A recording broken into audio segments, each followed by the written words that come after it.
Hi, ladies and gentlemen. Welcome to the next couple of videos. Actually, we're going to talk about linear transformation. So this video has to do with the concept of linear transformations, what it really means for a transformation to be linear, as opposed to, for example, affine or nonlinear.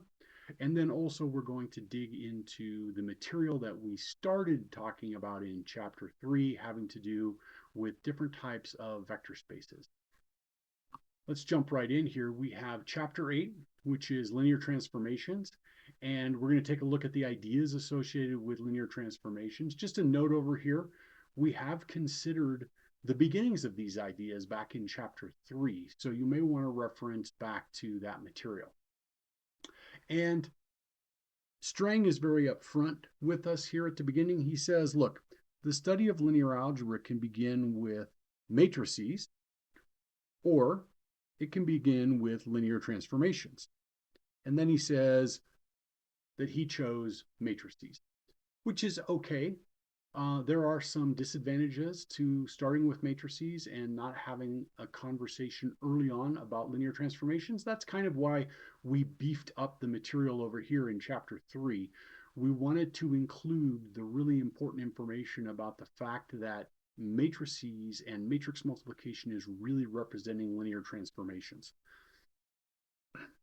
And then he says, well, look, I made the decision I made because I thought it was the best one, and okay, it's fine. It's a perfectly good book. The presentation of the material has been quite solid, so no real problems there. Down here, he talks about function spaces, and he talks about moving from finite dimension to infinite dimension vector spaces. Before we get to that, let's just do a little bit of a refresher here on linear transformation. So remember, we said that in general, we have a linear transformation, which is represented by some matrix A, and that linear transformation is matrix vector multiplication. The way Strang talks about this is T for transformation. And then just like any function, we have an input vector, and the result of this is some kind of output vector. And it's exactly the same idea. It's just a different notation. He's calling the function T for transformation as opposed to L, which is for linear transformation. The idea is exactly the same as what we were talking about previously. With regard to the functional analysis comment down here, functional analysis is an important area of study. We touch on it only briefly. So what we've been doing in the Rn vector spaces, remember, what we've done for our linear transformations is we've said, hey, we're going to map Rn to Rm, and we do that using an m by n matrix. And of course, it's matrix multiplication like we just said. But this whole concept of linear transformations is built on finite dimension vector spaces. Remember, we said the dimension of a vector space is the number of vectors that's in every one of its bases. No matter what basis we pick, they all have the same number of vectors for a particular vector space, and the number of vectors that are in there is called the dimension.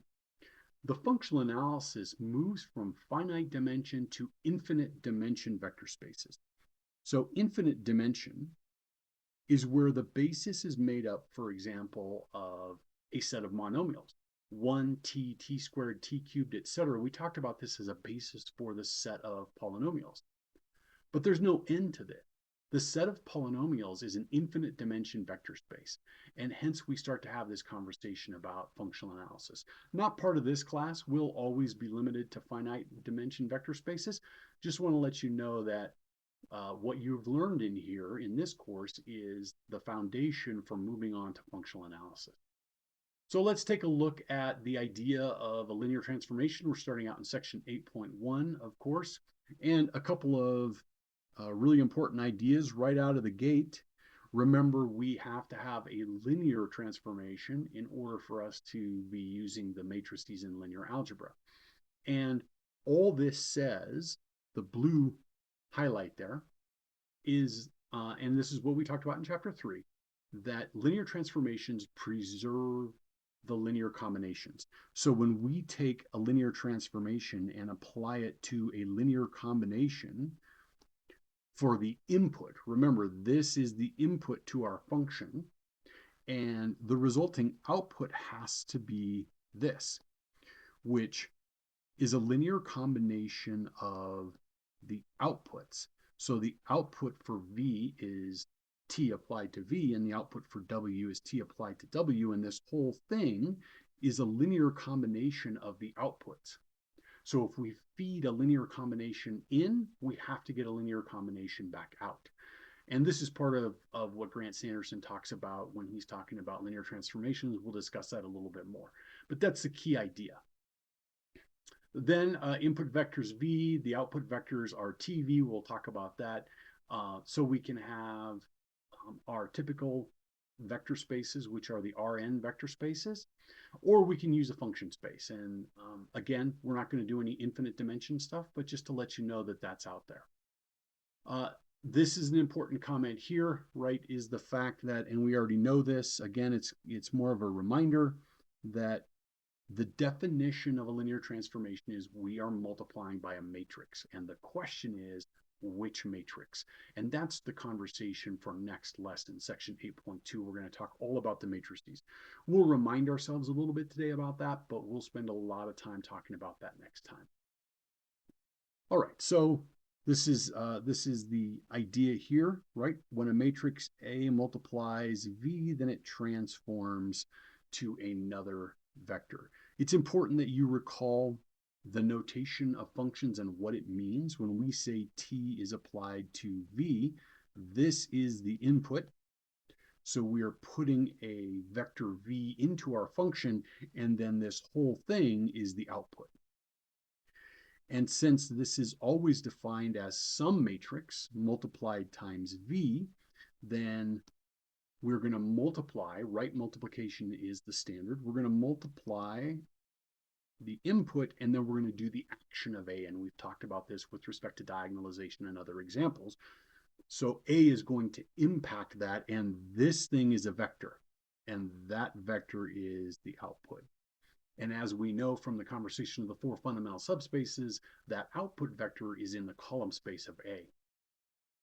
All right, so continue reading on, read this material in here as the conversation, and really it just comes down to him re-emphasizing this point of linearity, right? We have to have something that treats the linear combinations on the input side such that we get a linear combination on the output side. And that's really broken down into two pieces, which is vector addition and scalar multiplication. So this is going all the way back to the beginning of the course where we defined linear combinations. And what we're going to do is just go through an example of this. We're going to take a look at this thing here and figure out whether or not it is a linear transformation. We are going to feed in, a linear transform. We're going to feed in a linear combination and see what we get for the output. So what we're going to do is we're going to take T and we're going to put in C times V plus D times W. And we're going to use the way that this transformation is defined. This is a very common way of defining what a transformation does. It takes in a vector V and it gives us a vector, in this case, a three-dimensional vector back out again. Let me just write out the complete set of inputs here. And now what we're going to do is we're going to take this, which is nothing more than the component expansion of the input here, and we're going to apply this, which is going to give us the output. So I'll do that part next. All right, so this is the linear transformation. We have 3 times the third entry, and in this case, the third entry is down here, so we have 3 times that entry. We have a 0, and then we have the sum of the first 2 entries of the input. So the first 2 entries of the input are here, and we've just summed those 2 things across. And now what we're going to do is re-represent this, because what we're trying to do, remember, is we're trying to get this output. So we need to think about what is T just applied to V, that looks like this, or T applied to W, it looks the same except it's the W components. So let me do a little bit of algebra on this, and then we can see if we can pull this apart. All right, so we have this representation here, just put the 3 into distributed it through this sum, and then rearrange together the C terms on one side and the D terms on the other. one more step of algebra. All right, so I've separated this out into the sum of these two items here, and we can see quite easily that this is equal to c times t applied to the v vector, plus, and then I can factor a d out of the right side vector and get a d times t applied to the w vector. And this is exactly how I established that I have a linear transformation. So again, the transformation is defined up here, and I need to go through the exercise to see if it's linear and if it preserves the linear combination. And by demonstrating that this is equal to this part here, we've done exactly that. We've shown that we have this linear transformation. This is all reviewed from stuff that we did in chapter 3. It's just important to make sure that you understand it and it's fresh in your mind. So a set of examples here. The first one I'm going to start with is before example number 1. We're going to leave you to read through these, but he makes this point which is really important, and we made this point earlier. The fact that a line, y equals mx plus b, is not a linear transformation because it has a shift. So we know that all linear transformations have to map 0 to 0. So when we have a linear transformation, when we put in a 0 vector, we have to get the 0 vector back out. And if we think about the equation of a line, this is y, a function of x, is equal to mx plus b. If we put a 0 in, y at 0 is equal to m times 0 plus b. And this can only be a linear transformation in the case where b is equal to 0. If b is not 0, then we have a transformation that's called affine. And that is where we've shifted off of the origin. This is, if you want to think about it, kind of the reverse of what we were doing with principal component analysis, where we took our data and shifted it onto the origin, so that we, by subtracting off the means, brought it so that it was centered on the origin. This is something that's been shifted off of the origin. All right, so take a look through these examples for sure. Make sure that you're familiar with all of the material that is here. And then again, this whole concept of linearity, the reason I like to talk about it in terms of linear combinations is because it applies no matter what size our linear combination is. In order for this to be a linear transformation, our output has to be the linear combination of all the outputs. And what this is leading towards, you can kind of tell if the v vectors are a basis, then what's going to happen is the output, given any u, the output that we have down here is going to depend upon how the linear transformation treats the basis vectors. And that's a big part of what Strang is telling us here, is the fact that we need to consider the basis vectors, but if we're willing to consider the basis vectors, we really don't need to consider anything else, because the basis vectors tell us all about the vector space. They are the fundamental building blocks, and they give us the information about how to build any vector that we want in the vector space. Quite similar to when we were doing the positive definite matrices, and we were doing the energy test, and we said that we have to have this statement be true for all x's. So recall, the energy test was x transpose times this symmetric matrix times S, and this has to be greater than 0 for positive definite matrices. And this has to be true for all x vectors. But if we know the eigenvectors of S, we can build every x vector as a linear combination of the eigenvectors, which means we only need to check the eigenvectors.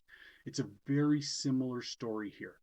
Suppose we know the output for each of the basis vectors, then we know what the linear transformation is going to be for any vector. It's exactly the same idea. All right, so linear transformations in general, lines to lines, triangles to triangles, I think that this is really well represented in Grant Sanderson's 3 Blue 1 Brown videos, number 3 and 5. He talks about 2-dimensional and 3-dimensional linear transformations. So Strang goes in and talks similar to the types of things that we've done before. He has this house example, and he's given us the coordinates for how he's built the house with the little door in it. We have something very similar to this with the map program. So let me just refresh your memory on the map program. All right, so what I have here is I've set up the same matrix as we have down here in the lower left. And the reason I wanted to demonstrate this is because it's a little bit difficult, I think, to tell what's going on in the pictures here because he doesn't have any axes or anything like that. This kind of going from here to here looks almost like a rotation to the right. So let's check out what's going on. Besides, we have a much cooler icon. We have the dog. So we could throw the dog in here. And of course, the dog, similar to his house, has just a bunch of points that are going to end up being mapped by this 2x2 matrix here. So we do the linear transformation, we see that it's not a rotation. It's actually a reflection across the vector 1, 1. And so when we map this back and forth, subsequent applications of the A matrix give us reflections back and forth. And you're right, we can do this if you want a little bit easier. We can use the unit square. Here it's difficult to tell what's going on. We can tell it's not a rotation, but we can't really tell what's happening given where we are with this thing here. So I like the dog.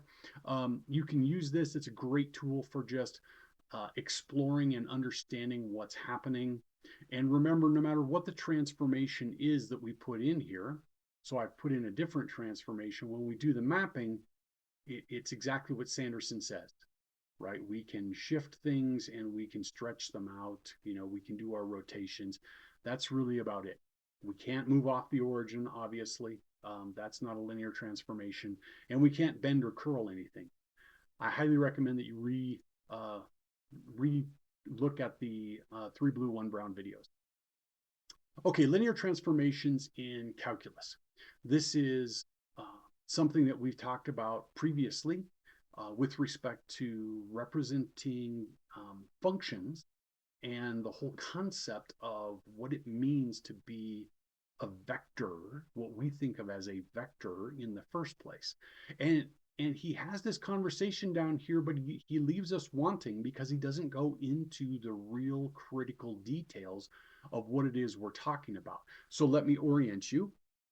He provides us with the basis. He's using X, I'm using T. We use X for everything. I'm just trying to make it a little bit less confusing. So we have the set of basis vectors here, and I'm using the same basis. This is the basis for all quadratic polynomials. This is the monomial basis, right? So this is the monomial basis.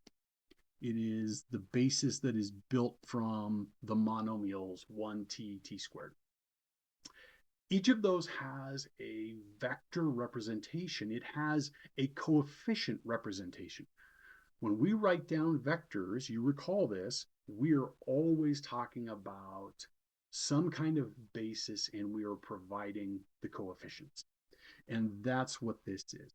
These are the coefficient vectors that align with the basis vectors that we have.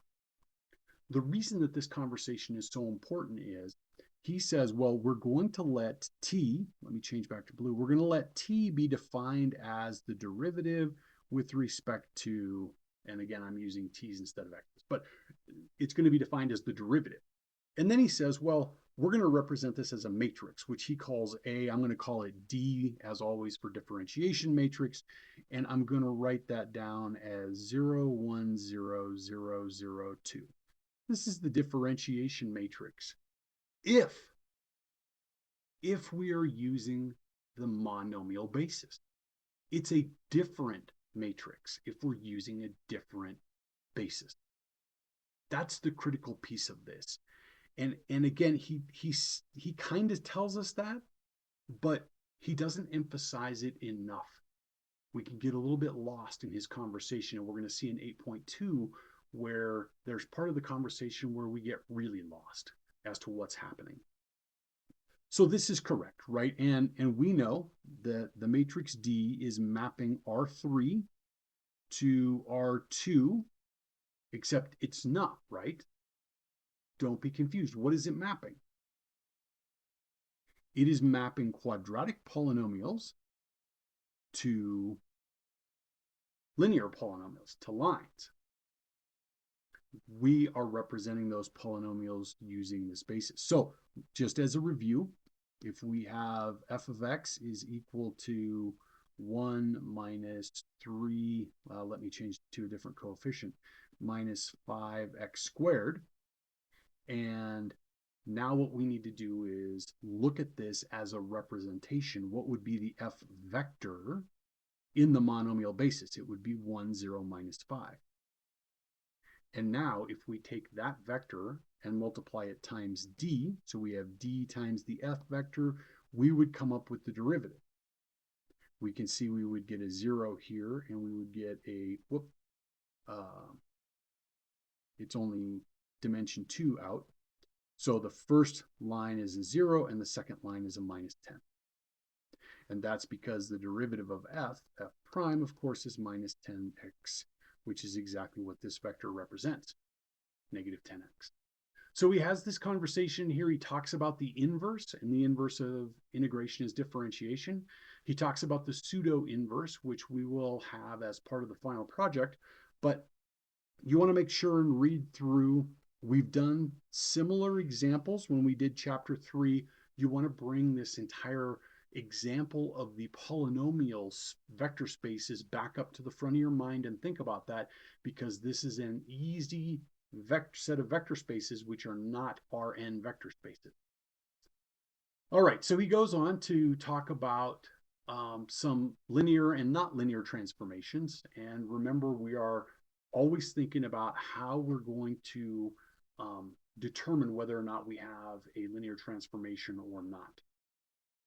And you definitely want to take a look through these last examples. And then he really, at this point, he asks the most important question. And it's kind of buried in here at the bottom of 8.1. But he says, we are reaching an unavoidable question. And the question is, are all linear transformations from Rn to Rm produced by matrices? Right?